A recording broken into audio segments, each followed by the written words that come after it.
Notre Dame can't change the playoff committee's decision, but they can control how they respond. And the transfer portal might be the biggest key to turning that snub into a statement next season. That's coming up next on this crossover edition of Locked On Irish and the Portal.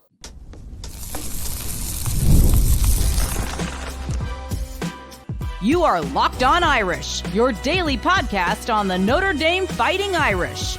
Part of the Locked On Podcast Network, your team every day. Hello and welcome to this crossover edition of Locked On Irish and the Portal podcast. We are part of the Locked On Podcast Network, which is now the #1 sports podcast network, all thanks to your support.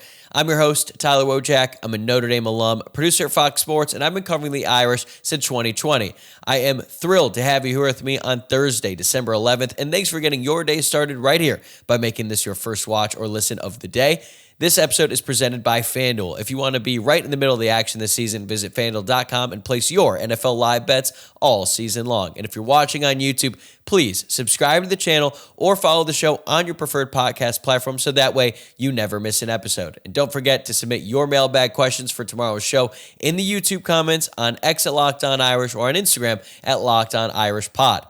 On today's show, I'm going to be joined by Locked On recruiting and transfer portal insider Brian Smith to break down how Notre Dame can use the transfer portal to get better in 2025, how aggressive they should be in this cycle, and how this team can turn the frustration of the CFP snub into motivation moving forward. Let's bring him in.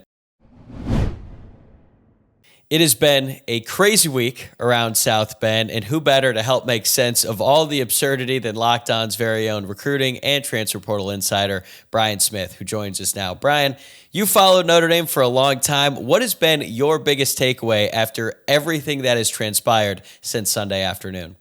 The same thing that it was the day that it happened. The committee is terrible.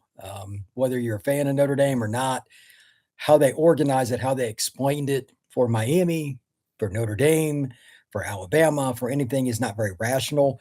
Alabama, from what I was told since the playoff began in 2014, is the only team to play in a conference championship game that lost, that did not drop, and they were shelled.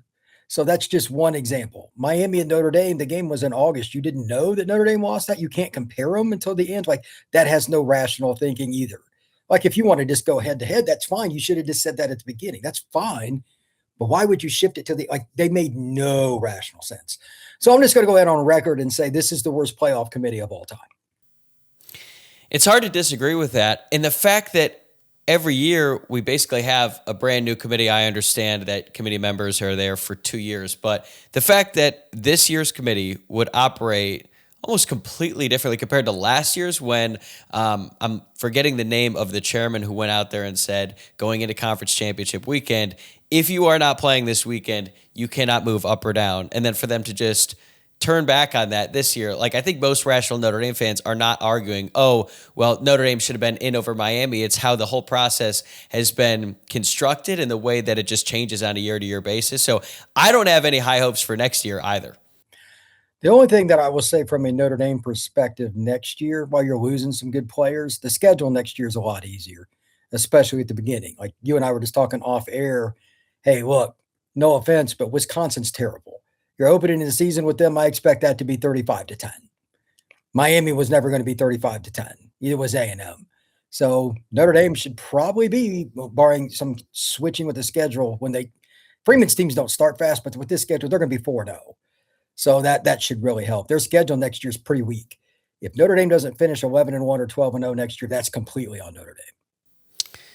We've already seen some changes or potential changes to the playoff system. I think like an hour or so before we started recording, Jim Phillips, the commissioner of the ACC, said that his conference is going to reconsider their tiebreaker situation, which is a little bit too late to help Notre Dame, but I think everyone can see the glaring issues there that put Duke in the ACC championship. They end up winning, and they don't even get an automatic bid in the college football playoff. And now here we are with two group of six teams. It just doesn't make any sense. So I think you're going to see changes to the way that conferences go about their business. I think you might see some changes to how the college football playoff committee communicates their rankings on a week-to-week basis. Notre Dame now has that guaranteed to make the 12-team playoff if they finish in the top 12 next season. But looking forward, Notre Dame's partnership with the ACC is also in jeopardy. What do you think the long-term fallout is going to be after Notre Dame got snubbed from the college football playoff?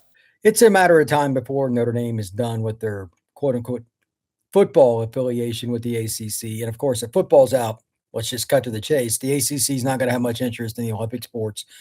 And although they wouldn't mind having basketball, the administration would take too much heat for keeping them either. So I expect Notre Dame to be an independent maybe for a year or two across the board. Maybe they find a home in the Big East or something else for some of these other sports. I know hockey is its own entity with a different conference, but like by and large, Notre Dame football is just going to be independent. They're going to have to join another conference that they may not want to in some of the others, but football is the emotional and financial engine of Notre Dame athletics. In a lot of ways of the student body. I mean, I'm sure you guys walk into class. We're talking about Notre Dame football all the time when you were a student. It's just part of the way it is. So I expect them to be, this is so ironic because they're kind of connected to the SEC now, not only with scheduling, but like, I know Notre Dame fans don't like the SEC. Notre Dame is directly attached to them now with how the voting works. Do your own research. We're not going to go down that rabbit hole right here. But Notre Dame's attached to the SEC with how the playoff committee works, and it's why Notre Dame, if they're in the top 12 moving forward, they got that done because of Sankey and all that. Yeah, you're going to see a lot of SEC scheduling, although they won't be a full member. Seeing 3 or 4 teams on the schedule moving forward, SEC, look forward to it. It's going to happen. At this point, it seems like Greg Sankey is Notre Dame's biggest ally right now. Excuse me. There's not a number 2. There's not even a number 2. It's not like Notre Dame is getting along super well with the Big 12 after what their commissioner had to say about Pipa Vacqua, and it seems like tensions are a little bit high between the Notre Dame and Big 10, as they seemingly always have been, right? Dating back to the Yost days, like over 100 years ago. That's never been a particularly happy relationship there. But now Notre Dame enters this interesting stage where it looks like they're going to try to break off from their football partnership with the ACC and become fully independent again.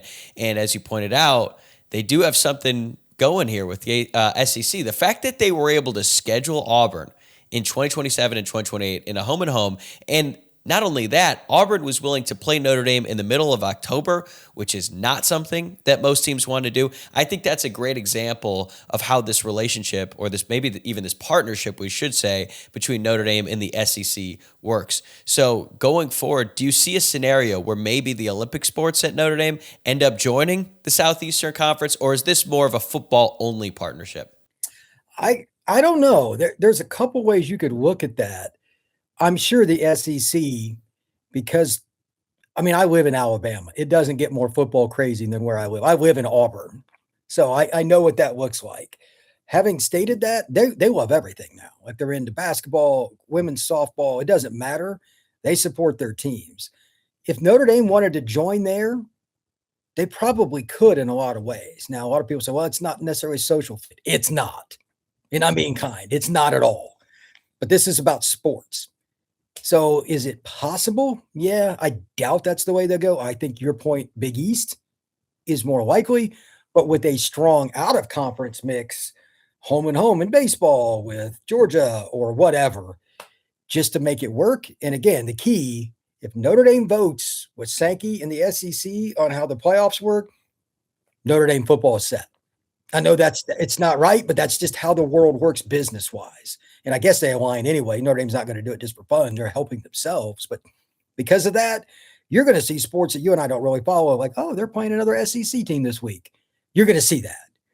Full affiliation, I doubt, but you're going to see more out of conference at the very least.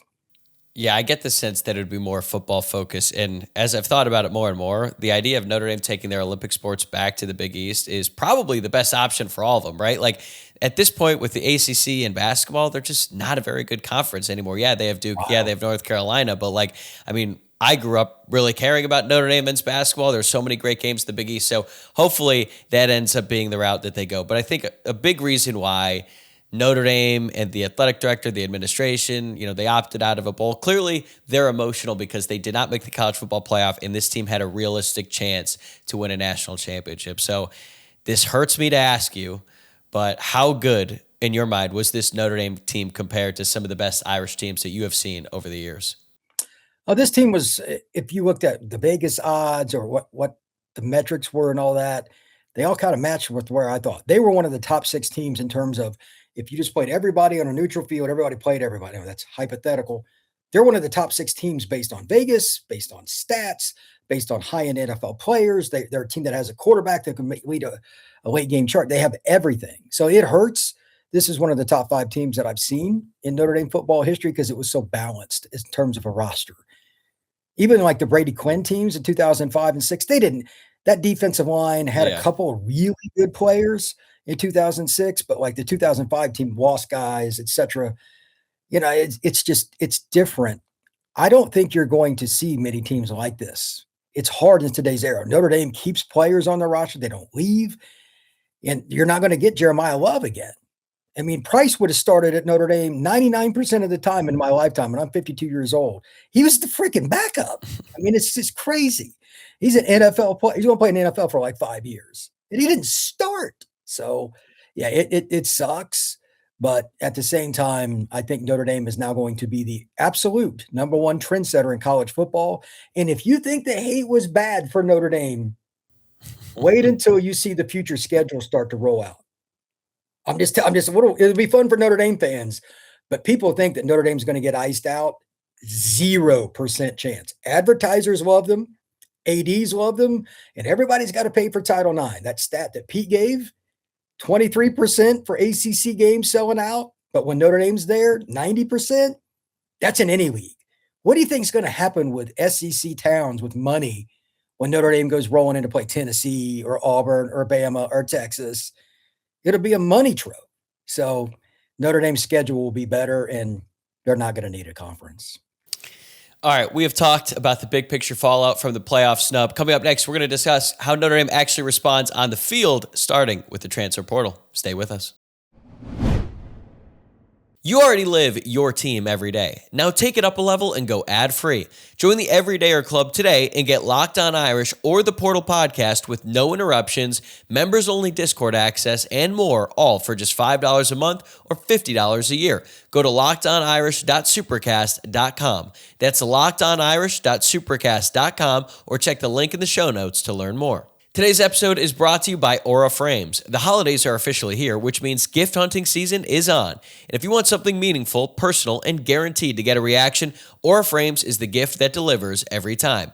It's not just something you wrap, it's a way to share memories because Aura isn't your average picture frame. You can preload the frame with photos before gifting it, so when they plug it in, the memories are already there. No apps to figure out, no setup headaches, just instant smiles. You could send this to your grandparents, parents, newlyweds, or anyone else who loves photos. You can upload endless pictures and 30-second videos to the Aura app. And you can add a personalized message right inside the frame so the gift feels thoughtful the moment it's opened. Packaging comes gift ready. No price tag, no wrapping needed, which is a huge win. It's a holiday gift that actually gets used, not forgotten in a drawer. For a limited time, save on the perfect gift by visiting auraframes.com to get $35 off. Aura's best-selling Carver mat frames named #1 by Wirecutter by using promo code COLLEGE at checkout. That's auraframes.com, promo code COLLEGE. This deal is exclusive to listeners and frames sell out fast, so order yours now to get it in time for the holidays. Support the show by mentioning us at checkout. Terms and conditions apply. Welcome back to this crossover edition of Locked On Irish and the Portal Podcast. I'm Tyler Wojcick, he's Brian Smith, and now that it is officially the offseason, the question everyone wants answered is who will Notre Dame target in the transfer portal? Before we get into specifics, let's take a look at the fact that the Irish added 8 players via the portal last offseason. Do you expect them to be more aggressive this year or about the same? I think the number is similar. They don't need a quarterback. In terms of a starter, they might take one as a backup. So that's a possibility. Obviously, Kenny Minchie's leaving, but they're not in a bad spot. Especially, I'm pretty sure Teddy Gerard's going to enroll early, an extra year. But we'll see. Even then, they could take one. Running back, maybe. Receiver one. They're one of like maybe 3 teams in the country that don't need an offensive lineman. Almost everybody needs multiple. Notre Dame's in a much better spot than most schools. Kicker, I'm going to let you handle. I'm done ever talking about kickers with Notre Dame. That is Tyler's category. Brian will not comment on that. Tight end is a possibility. By the way, they need to stay healthy at tight end. It has been insane. I feel bad for those kids. And it's not like ankle sprains. These are ACLs and Achilles injuries. I mean, these are devastating. And you're going to lose Raridan, who's an NFL player. Defensively, you can always take a defensive tackle or end. There's always a chance. The question is, and I know this is one Notre Dame doesn't like, especially at D tackle, you don't overspend to get a good player. You massively overspend, and they're always worried about pissing off people in the locker room. It is what it is. There is no shortcut because those guys, 80 schools need one, and there's like 5 that everybody wants. So they're going to eventually either suck it up and take that chance or they're not. But the end, if Boubacar comes back, and that's something I don't know if you've addressed, he could turn pro. If he does, Notre Dame's title chances significantly change next year because he's the only guy they have like that on the roster. And while I love Rodney Dunham, he ain't going to be Boubacar in year one. To that end, linebacker. Name a school that has more talent returning than Notre Dame at linebacker. Proven talent. And then in the secondary, it's grotesque. It will be the most physically gifted secondary in college football, arguably this decade. Like even the Bama and Georgia teams may not have as much talent. And like Notre Dame just doesn't lose guys. So this is a top 5 roster. If they take a defensive back, it's because somebody got hurt that we don't know about and they haven't announced it. I mean, it's something random. Linebacker, do they need one? Probably not. D-line, maybe one. They might only take 5 or 6 guys, Tyler. And again, kicker is on you, so I'm not counting that as part of the equation. That Notre Dame kicking is unbelievable. They would have had better luck picking someone out of a dorm this past offseason than what they dealt with at the kicking situation. Boston College game is one of the wildest things I've ever seen in my life. Brian, they're going to go nearly an entire calendar year without making a field goal. The last one they made was on October 11th. So think about that. When they take the field at Lambeau in late August, it's going to be 11 months since they converted on a field goal. So that is crazy. I'm with you. I don't know. I just throw my hands up at that situation, but there was a lot to get there. I want to ask about the quarterback situation because it's tricky. We all know that CJ Carr is going to be the starter next season. And behind him, you could have 3 freshmen. Blake Hebert, who at least would be a redshirt freshman. You're going to have Noah Grubbs from the class of 2026 and potentially Teddy Gerard, who I think most people believe is going to reclassify from the class of 2027. I don't know when he would get on campus. My guess is it would be the summer, but he's not going to factor into the equation next season.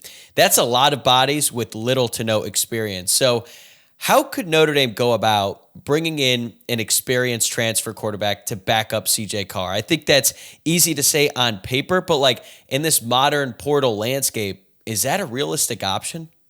Absolutely. You can take somebody that's playing G6 football or playing Ivy League football, something like that, that's just a good player and knows that he's not an NFL guy. Probably somebody that wants to go into coaching, being somebody that hands in a resume that says Marcus Freeman is going to help. Saying that you have all those offensive coaches, Gino Guidugli, et cetera, attached to your name, Mike Denbrock, who's a Broyles Award candidate, all that kind of stuff.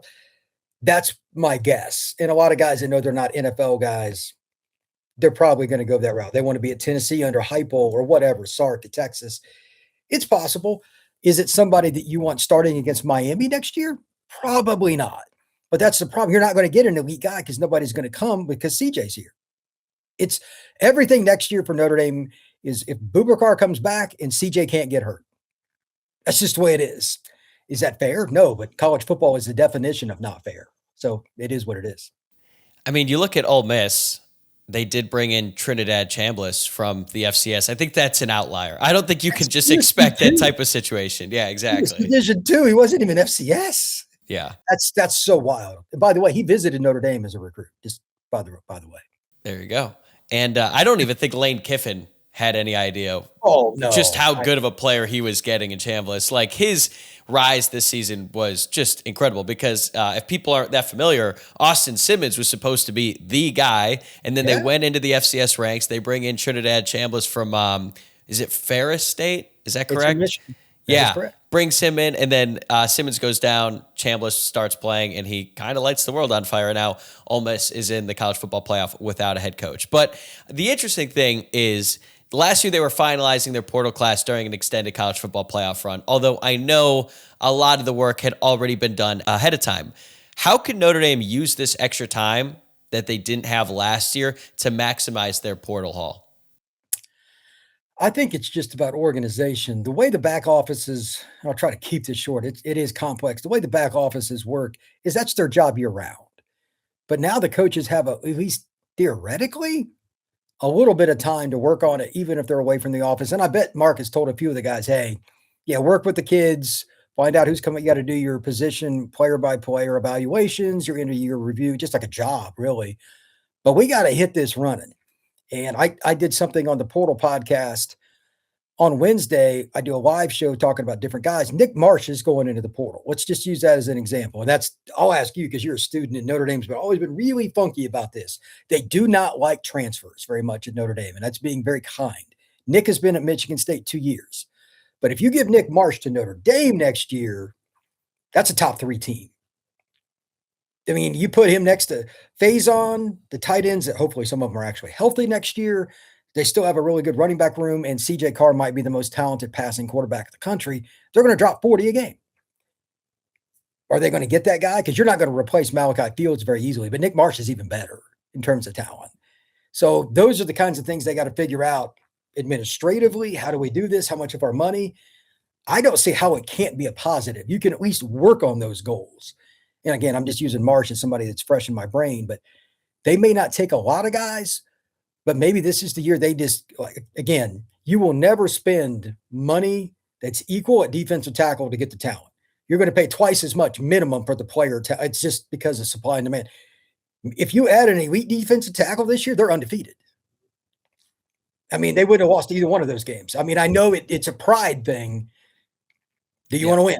So there's some tough discussions that they could just sit around and talk about because it's not volume. It could be like 5 to 7 guys. And again, the kicker is on you. I have nothing to do with the kicker. I think Notre Dame has become more willing to accept undergraduate transfers on a player-to-player basis, and I think Nick Marsh is so good. And for those watching and listening who are not familiar, Nick Marsh just completed his sophomore season at Michigan State. The team is awful. He is not. I mean, his stats, if you just look at those, like 59 catches, 660 yards, 6 touchdowns, they're not going to blow you away, but think about what he was dealing with, okay? He is anybody. Exactly. The quarterback was getting killed. If you watched Michigan State this year, they ended the season. They somehow beat Maryland in the last game of the season, but prior to that, they had lost 8 straight, and they just didn't have a whole lot going for them. But as soon as Marsh put his name in the transfer portal, everyone started talking about, could he go to Notre Dame? And I do think that the appeal for a transfer portal wide receiver to go to Notre Dame now is much greater than it's ever been, in large part because of CJ Carr. I don't know where Notre Dame stands with him. The fact that he entered the portal immediately suggests that he's going to have plenty of suitors and he's going to see how this all plays out, but I'm sure that Notre Dame is going to give him a call. To me, wide receiver is the most important position because they're going to lose Malachi Fields, because they're going to lose Will Pauling. Who knows what's going to happen with Drayden Greathouse. Outside of wide receiver and the obvious addition needed at defensive tackle, is there another position you think that Notre Dame really needs to prioritize? Well, they need to find out, and I don't know if I want to say prioritize, it's a little more niche. Kedron Young is 235, 240. He's your sledgehammer that you could have used many times this year. He ends up getting injured. Is he where he needs to be with his return? I've heard yes, but I'm one of those guys. I need to see it, touch it, feel it to believe it. When I see him running around next fall camp, full go, no brace or whatever, I need to see it. So maybe a veteran running back, a bigger back is possible, but their running back room, even this is crazy. They lost 2 first-round draft picks possibly at running back, and they may not need to take a running back. That's how ridiculous this room is. And again, they could, but they really don't have holes. This team is so balanced class to class, and they don't have guys bouncing to go take an SEC check or whatever. Like Jeremiah got offered way more money out of high school. A&M tried to buy him, straight up tried to buy him out of high school. And he turned it down. Kids like the Notre Dame degree. It's a little different challenge, and they stay. So if they took 5 kids, could they win the national title next year? Yes. If it's the right 5, 100% they could. All right, we've hit the portal side of things. When we come back, we're going to shift gears and talk recruiting, starting with Notre Dame's newest commitment in the class of 2027 and how special this class could be. That's next. Today's episode is brought to you by FanDuel. NFL Sundays move fast. One big play and suddenly everything feels different. That's what makes live betting with FanDuel so exciting. You're not just watching the game, you're reacting to it in real time. With FanDuel, you can place bets as the action unfolds. Every drive, every momentum swing, every highlight moment. Live betting is best when the game starts to shift, a receiver gets hot, a defense tightens up, or the momentum flips after a turnover. FanDuel lets you jump into the moment. Their live spreads and money lines adjust instantly. Player props update as guys heat up, and you can bet next touchdown scores, drive results, totals, and more. It keeps you locked into every snap, every drive, every possibility. Remember when Michigan took that early lead against Ohio State on Saturday a couple weeks ago, and then the Buckeyes rolled the rest of the way? Well, when Michigan took that 6-0 lead, that would have been the perfect time to jump in and place a live bet on Ohio State. So if you want to be right in the middle of the action this season, visit FanDuel.com and place your NFL live bets all season long. FanDuel, the game moves fast, and so can you. All right, welcome back to this crossover edition of Locked On Irish in the Portal podcast. I'm Tyler Wojcick, joined by Brian Smith, and the Irish did get some good news this week, landing a commitment from four-star cornerback Ace Alston in the class of 2027. When you evaluate him as a prospect, what stands out? He fits the role of a Notre Dame corner. Length, change of direction. He has all the physical traits you would expect a Miami, a Notre Dame, a USC, a Texas to land. And it's nice because he's a Cincinnati area kid. That's a program like that they've done a good job when all the guys that are at Notre Dame now or at Cincy, they knew all, like, they're going to know everything with the homework with that kid. Like Ace is probably somebody they've known about for years. It's easy pickings to get him early. Now there's a handful of guys that can go after a corner to like get one more. They can be uber picky, and it's going to be as much about off the field. So not only do I love like his physical attributes in the film, it's easy. You watch about 5 clips of Ace, you're like, okay, I get it. He could end up being a free safety. He could be a nickel. He could be a corner. Whatever happens, it'll take care of itself. Let's see how much bigger he gets in the next year. But now you can be really picky. Notre Dame's to a point where they're like selecting, almost like LSU was 10, 12 years ago at corner. Did you ever think you were going to say those No. kinds of words? I know I didn't, because I remember there were times when in the offseason, looking at the Notre Dame roster, I'm like, literally the first thing I tried to figure out is which guy is changing positions to start at corner. That's how awful it was. In some years, he was a true freshman running back who That's what I played on mean. a national championship, or a team who made the national championship, I should That's what say. I'm saying. It's unbelievable. So now Notre Dame is 3 deep in the secondary. I told my buddy who's a big Wisconsin fan, obviously the Irish play in Green Bay next year against Wisconsin. We were just talking about the secondary. I said, minimum for next year's Notre Dame secondary, they have 5 DBs that are playing in the NFL. My buddy just put his hands down on the desk and his head followed because he knew they don't have any receivers anyway. I said, I'm going to tell you the game plan. Notre Dame's going to play bump and run, put 8 in the box, and the game's going to be over and play 1. And it's true. There's nothing Wisconsin can do about it. So it's Notre Dame's riches are pretty incredible. And Alston just continues that. It amazes me that this many kids are willing to wait their turn. Because that kid could go to Penn State or somewhere and probably play as a sophomore and start. Probably not going to happen in Notre Dame. And also, amidst all the craziness of the college football playoff, Notre Dame officially secured a top 5 class in 2026. And look, you and I have talked so much about so many different prospects in that class, the different position groups, the fact that might be, the greatest defensive back class that Notre Dame has ever signed. But now that it is official, like, how does that group compare to some of the best classes you've covered in Notre Dame history? I mean, it depends on how you look at it. A lot of people may not know this, but like that great 90 class that Notre Dame had, they hardly signed any DBs. They just signed a ton of running backs and they moved them to different spots. A bunch of linebackers, and they changed spots too. Like Bryant Young played linebacker in high school. Jim Flanagan played linebacker in high school. Different eras. Like Willie Clark played DB in the NFL, played running back in high school. He played a little running back in Notre Dame. Now it's more position specific, so it's hard to compare, but it's the most balanced / top end class that I've ever covered. Because not only you're getting top end guys, Dunham's a top 10 player, arguably in the nation, at a critical spot. Notre Dame never gets that guy, ever. And they got him early, and depending on who you talk to, Iwatade, the other DN they got, some people are higher on him long-term than they are Dunham. Dunham's more filled out. And it's like, what a great problem to have. And then at DB, we just talked about it. There are years Notre Dame doesn't even know who the heck they're going to start. Now they're 2 and 3 deep. They got safeties coming off the bench. You can tell they have NFL player ability. And you're adding 5, 6 guys to that? It's grotesque. So Notre Dame, probably won't have 5 freshmen that make much of an impact beyond special teams because the team's so loaded. But again, it's the right kind of personalities. They're the only team I can remember in the last 5 years that didn't have a decommitment.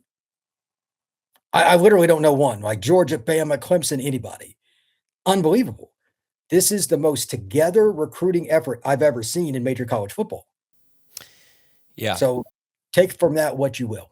Not only was there no decommitment, there was no drama. I thought for sure when they had everything pretty much wrapped up in August, I'm thinking, come October or November, there's going to be someone who's going to be openly flirting with someone else, and it just didn't happen. But the last question I have for you, Notre Dame already has 8 commits in the class of 2027, including 7 4-star prospects. Do you believe this class and the way that it is trending has the potential to be just as good, maybe even better than the class of 2026? The only way that it will reach that same level, like, again, barring something unforeseen, Teddy Gerard is going to end up in the 26 class. That is extremely likely. Can you get an elite quarterback back-to-back years? Like, Teddy's a top 3 quarterback nationally. I know his ranking across the board is not there. Just trust me on that. Who are they going to get? Because the other guy they offered is committed to LSU. They're not going to flip him. And if you're getting Gerard, that's hard. If you take away that part, though, you've already got an elite offensive tackle. I mean, his dad played at Notre Dame. That kind of helps. Pittsburgh Central Catholic's a nice fit, too. They're off to a good start at corner. They're always in on a ton of running back. You ain't got to worry about anything based on who your running back coach is. Sider is as good a recruiter as there is in the country. The question comes down to D-line, and that's pretty much it. They're in on a ton of guys. If they can close on like a DJ Jacobs or something like that, they'll have another top 5 class. Minimum, though, this will be a top 10 class. So I would say that it'll probably be a little short because are you going to get another Teddy Gerard? Probably not. And, he's your second quarterback in the class. You already had a really good one, and Noah Grubbs is balled out in the Florida playoff. He's improved immensely. I think because of Gerard adding, by the way, it's the best class in 26. Notre Dame's in a great spot. This is going to be the best back-to-back year in Notre Dame's illustrious history since the 89 and 90 classes. That's really all you need to know. All right, be sure to check out Brian's podcast, The Portal, on YouTube or wherever you listen to podcasts. His show is a must-watch or listen every day, but especially this time of year, I know I'll be tuning in. Thanks again for the time, Brian. We'll do this again soon. Thank you very much. I appreciate it.